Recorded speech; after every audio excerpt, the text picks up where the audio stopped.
tardes. En esta oportunidad me encuentro con la magíster en Administración de la Educación, Abigail Cabanillas Malca.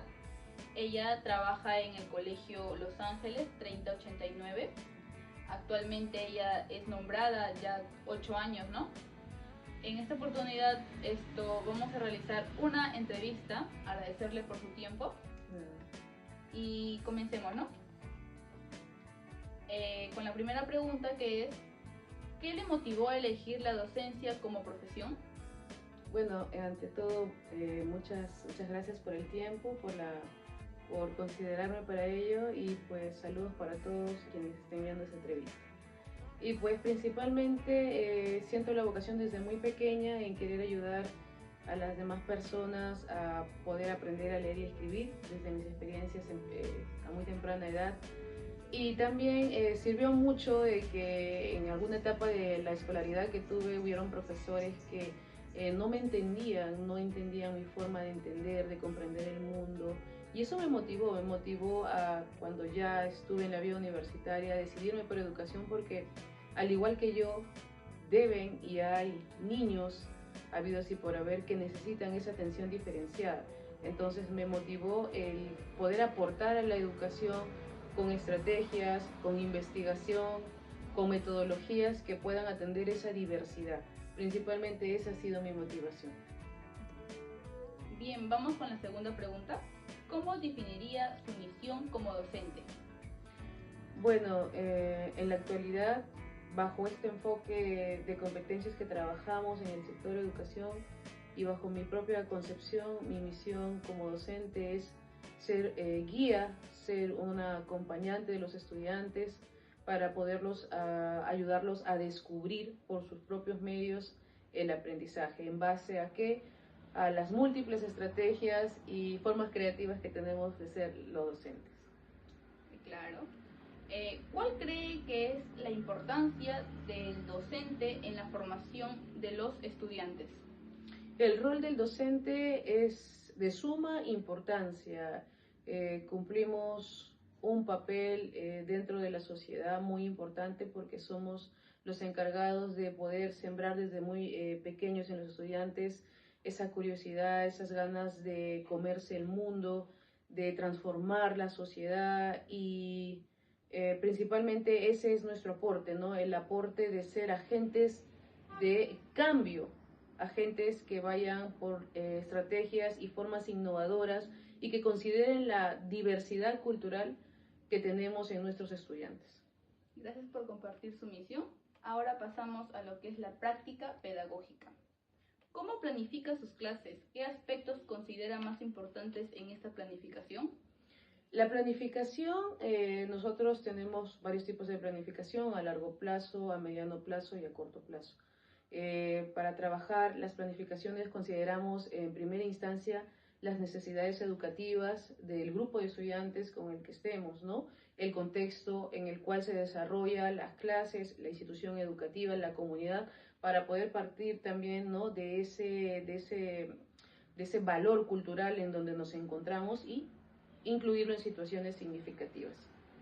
Claro. Ahora, como segunda pregunta tenemos: ¿qué metodologías de enseñanza utiliza con mayor frecuencia y por qué? Bueno, trabajamos mucho las estrategias heurísticas, que son las preguntas y las repreguntas. En base al enfoque, como te comentaba, de competencias, trabajamos en base a enfoques con los cuales trabajan las áreas. Entonces, debido al enfoque al cual obedezca la área, nosotros tenemos una rama de estrategias que no son las mismas, van a variar. Por ejemplo, en matemática se trabaja mucho lo que es el material concreto, se trabaja mucho lo que es la representación en sus 5 niveles. En comunicación tenemos las inferencias, tenemos que los estudiantes puedan trabajar en grupos, en pares, ¿no? Y hay muchas más, ¿no? En todas las áreas van a variar dependiendo, como le decía, la naturaleza a la cual el enfoque pertenezca en estas áreas. Por supuesto. Como tercera pregunta nos dice: ¿cómo aborda lo que es la diversidad en el aula, tanto en términos de capacidades como de estilos de aprendizaje? Bueno, he tenido en algunos años de experiencia estudiantes que vienen, por ejemplo, de algunas regiones del Perú, como de la selva, ¿no? Y también en cuanto a necesidades especiales, también estudiantes con autismo, que es lo que quizás en mi experiencia he tenido más. Entonces, para abordar la diversidad vista de diversos puntos, hay que considerar siempre esa necesidad, esa particularidad, o en algunos casos hasta barreras que tiene el estudiante para poder diversificar a la hora de hacer una sesión de aprendizaje. Y esto quiere decir no limitar al estudiante o darle menos, sino que en base al mismo tema que trabajemos en matemáticas, ciencia o comunicación, al estudiante se le va a diferenciar el aprendizaje en base al potencial que éste tenga, en base también al contexto, porque si hablamos de algún estudiante que es de zona rural y viene a la zona urbana, ¿no?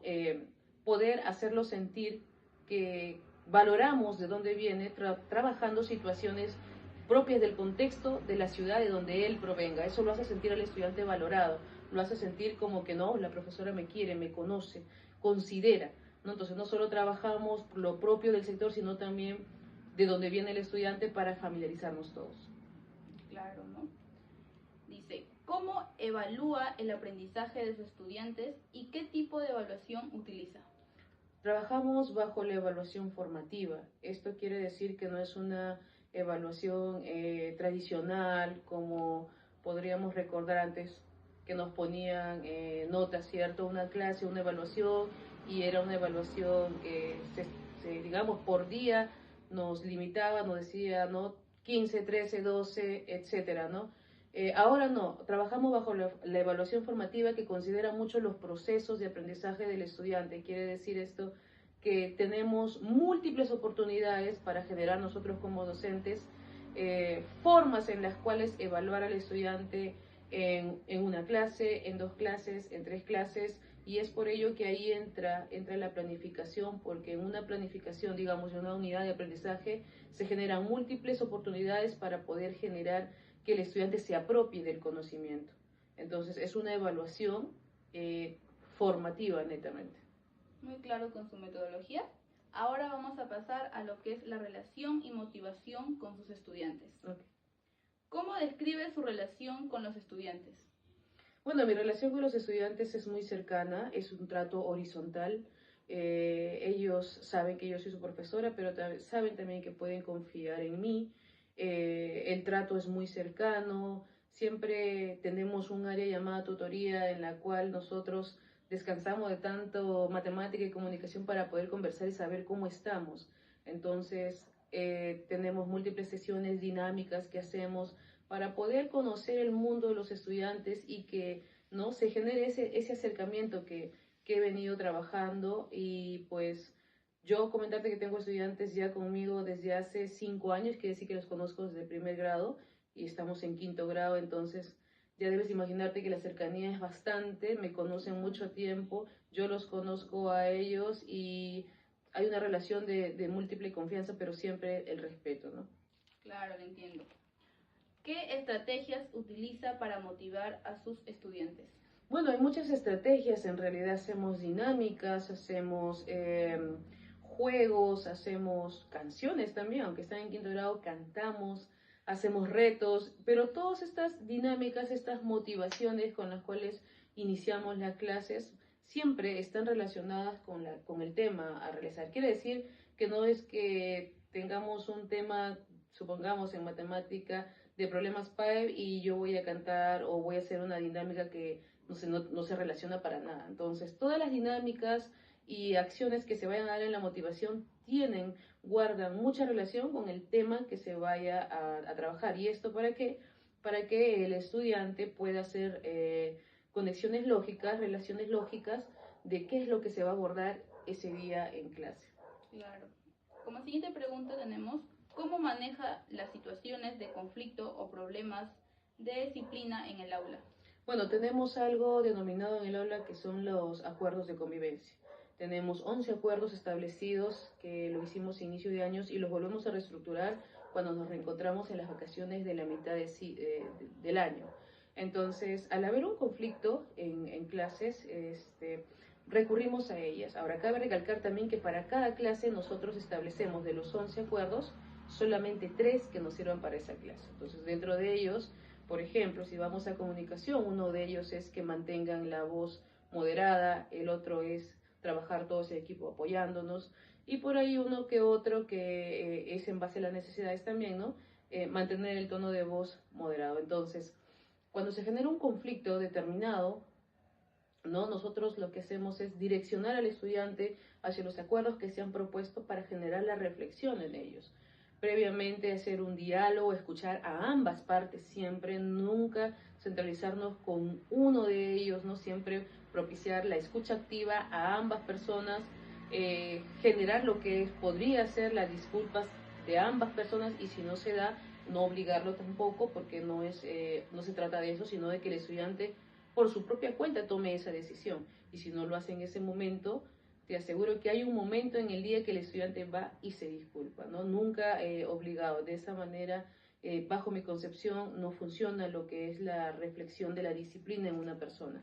Entonces, bajo esa forma es que he logrado siempre yo controlar los actos, ¿no? A veces que se generan, propios de la edad de los estudiantes y de circunstancias a veces que se suscitan. Entiendo. Como cuarta pregunta tenemos, ¿cómo fomenta la participación y el pensamiento crítico en sus estudiantes? Bueno, ahí tenemos las famosas preguntas y repreguntas, ¿no? Las preguntas dirigidas a un estudiante X y el estudiante da su propuesta y esa respuesta la proponemos a un grupo y le decimos, ¿qué piensas de esa respuesta? Los estudiantes empiezan a dar su opinión, hay puntos a favor, hay puntos en contra y se genera lo que es, ¿no? El juicio crítico, el punto de vista del estudiante en determinado tema. Nosotros hacemos mucho esto en el desarrollo de la clase, en la parte de la metacognición, que es la parte final de la clase, cuando el estudiante va a contextualizar lo que ha aprendido. Entonces, el estudiante da razones de cómo lo que le has enseñado en este día de clases puede aplicarlo en su vida real para solucionar un problema. Ahí también tenemos el pensamiento crítico. Otra forma también es cuando el estudiante, ante determinado problema, no encuentra una solución, sino que le va a encontrar múltiples soluciones y ahí está la creatividad también, pieza fundamental de razonamiento y de pensamiento crítico. Claro, muchas gracias por detallar su gestión en el aula. Continuamos con la formación continua. ¿Qué importancia le da a la formación continua en su carrera docente? Bueno, la formación continua de un docente es de suma importancia. Tenemos un documento que es el marco del buen desempeño docente en el dominio 1, preparación para la enseñanza del aprendizaje, lo cual sitúa al docente antes de estar en aula. Y esto quiere decir que el docente tiene que capacitarse, tiene que prepararse con estrategias, con dinámicas, con técnicas, llámese a todo lo necesario que pueda actualizar, dinamizar en él para responder a las nuevas tendencias que se suscitan dentro de nuestra realidad, para responder a las nuevas necesidades, inclusive de aprendizaje que están apareciendo, ¿no? Y que responden sobre todo a poder sacar adelante a una niñez que necesita mucha atención y en algunos casos, mucha atención diferenciada, ¿no? Entonces, es de suma importancia, considero yo, que el docente tiene que ser una persona totalmente independiente en esos temas para que por sus propios medios, ya que si no llegara por parte del colegio las capacitaciones que son gratuitas, ¿no? Por sus propios medios, capacitarse y siempre estar innovando en la práctica pedagógica. Entiendo. Pasamos a la siguiente pregunta. ¿En qué áreas cree que se necesita mejorar o especializarse más? Bueno, personalmente siento que la tutoría es un tema muy importante porque entendemos que el estudiante no solamente responde a factores cognitivos dentro de un aula, sino también a factores emocionales, factores que son propios de su actuar, a veces hasta conductuales. Entonces, considero que quizás manejar un poco más los temas de conductas en el estudiante, de control de emociones, ¿no? Que a veces el estudiante viene con ciertos problemas ya de casa y que a veces nosotros, por ejemplo, somos educadores, no somos psicólogos y a veces no tenemos ese manejo rápido, ¿no? De cómo actuar. Entonces, considero que en esa parte quizás no es donde necesito fortalecerme un poquito más. Claro, por supuesto. Dice, ¿qué papel juega la colaboración con otros docentes en su desarrollo profesional? Es muy importante, es muy vital, porque el trabajo colegiado, lo denominamos así, el trabajo entre pares, sirve de mucho autoaprendizaje porque vamos a intercambiar experiencias, vamos a intercambiar estrategias, lo que funcionó en un docente y puede funcionar también en tu grupo, ¿no? Entonces, es una actividad que a mí principalmente me emociona mucho, no solamente porque es conversar con el docente, sino porque nos sirve de autoaprendizaje a ambas personas, ¿no? Como te decía, están las guías, están el que te reúnas solo con tus colegas, ¿no? Y para mí principalmente, como te decía, es muy importante, valoro mucho a mis colegas también porque no solamente sirve para contarnos quizás todo lo que funcionó, sino también aquello que quizás no funcionó o hay problemas quizás en el aula que tú con tu experiencia puedes aportar también a solucionar. Claro. Como cuarta pregunta nos dice, ¿cómo se mantiene actualizado sobre las nuevas tendencias y metodologías educativas? Me paro capacitando, me capacito mucho, está el curso de CIFOX que nos da el Ministerio de Educación, hay mucha información, hay muchos cursos y lo mejor de todo que son gratis. Por mis propios medios también con instituciones privadas para trabajar lo que son las nuevas metodologías activas, que son las formas ya no de trabajar solo unidades de aprendizaje, sino trabajar bajo los proyectos, bajo el método de investigación, bajo el método problemático y hay muchos más, ¿no? Entonces, siempre estoy buscando información en base a lo que ellos propongan, también en base a lo que el ministerio también nos demanda a veces, ¿no? Por parte de los docentes actualizaciones. Claro, interesante su visión de mejora, ¿no? Ahora cambiemos un poco más el Claro. foco y vayamos a lo que es los retos y contextos educativos actuales. ¿Cuáles considera que son los mayores desafíos que enfrenta como docente en la actualidad? Uno de los principales retos o desafíos que veo desde mi punto de vista son los hogares disfuncionales, porque cuando un estudiante viene de una familia rota, viene de un hogar disfuncional, carece del apoyo del padre de familia, carece de la atención, del tiempo, del acompañamiento para que éste pueda desarrollarse. Y ahí es donde nosotros quizás hacemos el doble trabajo, ¿no? El doble trabajo de no solamente enseñar, acompañar, sino que también a veces de ayudar a curar heridas.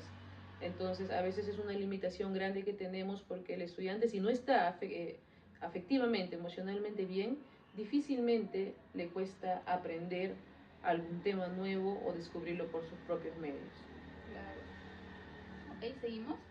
¿Cómo afecta el contexto socioeconómico de sus estudiantes en su rol como docente?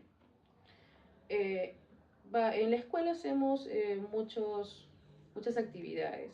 Solemos hacer preparación de materiales o traer de casa algún material que sea al alcance de ellos, que podrían ser revistas, periódicos, imágenes, no sé, se me ocurre una pinturita, algún material pequeño, porque no solemos pedir grandes cosas o materiales caros, ¿no? Por la misma situación que somos conocedores, pero a veces hasta eso no llega a la escuela. Los padres por situaciones X, ¿no? No les alcanza y no les mandan. Otro, por ejemplo, cuando estamos en virtualidad y hay que conectarse a Meet, a Google, no sé, a Zoom, ¿no? El estudiante de escasos recursos no se va a conectar, no se va a conectar, no se conectan y tenemos ese problema en que no podemos trabajar con un gran grupo de estudiantes y si no trabajamos con la mayoría, pues no se puede decir que se ha logrado un aprendizaje, ¿no? Entonces ahí tenemos una limitación muy grande, afecta bastante en verdad en cuanto a esa partecita, ¿no? Sí, claro, entiendo. Ahora, ¿qué cambios o mejoras cree que son necesarios en el sistema educativo para apoyar y mejorar lo que es el rol del docente? Bien, para apoyar el rol del docente se necesitan que principalmente que las bases legales estén un poco más a nuestro favor, porque en ciertas condiciones, en ciertas situaciones que se van a dar en el transcurso de nuestra práctica pedagógica, a veces hasta por llamarle la atención a un niño o por mandar llamar a su padre para conversar con este de su conducta, ¿no? A veces el profesor termina hasta denunciado. Entonces, y no hay muchas leyes que nos amparen, no hay mucha, digamos, credibilidad para el maestro. Entonces, ahí el maestro en muchas situaciones se encuentra a veces hasta con las manos atadas, tanto que por eso es que cuando ven a un estudiante, no sé, en grados más grandes, ¿no?, que le falta el respeto, grita, se escapa del aula, no podemos hacer mucho por ese temor, ¿no? Y yo no me ha tocado a mí, pero me ha tocado verlo con mucha tristeza, y cuando he indagado, ¿no?, me encuentro con esta realidad. Claro, ¿no? Como cuarta pregunta tenemos, ¿cómo percibe el apoyo que recibe de la institución educativa en la que trabaja? Bueno, en la institución educativa nosotros los docentes estamos respaldados, hemos tratado de respaldarnos entre todos en base a nuestro reglamento interno, que es nuestro primer instrumento de gestión, en el cual establecemos los acuerdos de cómo el estudiante tiene que venir vestido, en casos de que sus situaciones se van a suscitar, ¿no? Nos firmamos compromisos con los padres, los directivos están con nosotros ante alguna situación, siempre escuchándonos y siempre haciendo un diálogo horizontal con todos los miembros de la comunidad educativa. Se genera mucho lo que es la reflexión, el diálogo con los docentes entre pares, siempre estamos apoyándonos de manera solidaria. Personalmente trabajo en una institución educativa donde trabajamos en equipo. Aprecias mucho sus perspectivas acerca de sus retos, ¿no? Para concluir con estas preguntas, necesito conocer acerca de sus mayores satisfacciones y consejos. Como pregunta tenemos, ¿qué es lo que más le satisface el ser docente? Principalmente cuando aquellos estudiantes que he identificado con necesidades educativas logran apoderarse del conocimiento, logran descubrir algo o logran por sus propios medios avanzar en sus aprendizajes, cuando obtienen un logro significativo, por más pequeñito que sea. Eso me satisface mucho porque es la respuesta a tanto esfuerzo que le he puesto, a tantas ganas, a tanta atención que le he dado, ¿no? Entonces, ahí está ese premio que recibimos los docentes que a veces no se ve y tampoco se valora, pero ese es mi gran regalo, que el estudiante logre avanzar del nivel en el que se encuentra. Claro, entiendo. Ahora, como segunda pregunta tenemos, ¿qué consejos daría a alguien que está considerando entrar en la docencia? Principalmente que reflexionen mucho si es su vocación, si es realmente su vocación, porque ser docente no es solo ingresar a un aula y dictar la clase como antiguamente se hacía, sino que vas a tener que conocer a 30 personas, que es con lo que trabajamos mayormente en aula en adelante, ¿no?, con la cantidad, tener que saber el mundo de cada de estas 30 personitas para poder saber por qué es que avanza, pero también saber por qué es que no avanza. Y en base a ello, ¿no?, dedicarte a lograr sacarlo, porque esa es tu meta, empujar el tren con todos los estudiantes dentro, no solamente con algunos cuantos. Y eso cuesta a veces, eso no es una tarea fácil, a veces es fácil oírlo, es fácil decirlo, pero cuando tú lo vives es recién cuando dices, ¿no?, es para esto para lo cual yo nací. Principalmente la vocación de servicio. Los docentes nos debemos a algo, que es la vocación de servicio al prójimo. Por supuesto. Y como por última pregunta tenemos, que es, ¿cómo ha cambiado su visión de rol del docente a lo largo de su carrera? Bueno, yo tenía pensado, cuando recién inicié, que el docente era el desarrollador de los contenidos, era quien se paraba adelante y decía todo lo que tenía que hacer el estudiante. Entonces, con la investigación, con las lecturas, con la realidad, ¿verdad? Pues descubro y estoy totalmente de acuerdo en que es el estudiante quien descubre el aprendizaje, es el estudiante quien va a través de nosotros guiados con las estrategias, actividades, materiales que le llevemos. Él es quien construye su aprendizaje, Y me ha costado algunos años descubrirlo, porque una cosa es leerlo y otra cosa es descubrirlo en la práctica. Y es cierto, un aprendizaje que se descubre perdura en la vida más que un aprendizaje que se mande memorizar. Entonces, esa sería mi respuesta.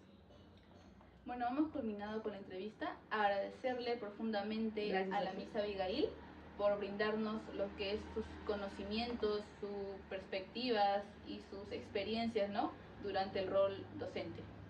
Muchas gracias. Listo, muchas gracias a ti.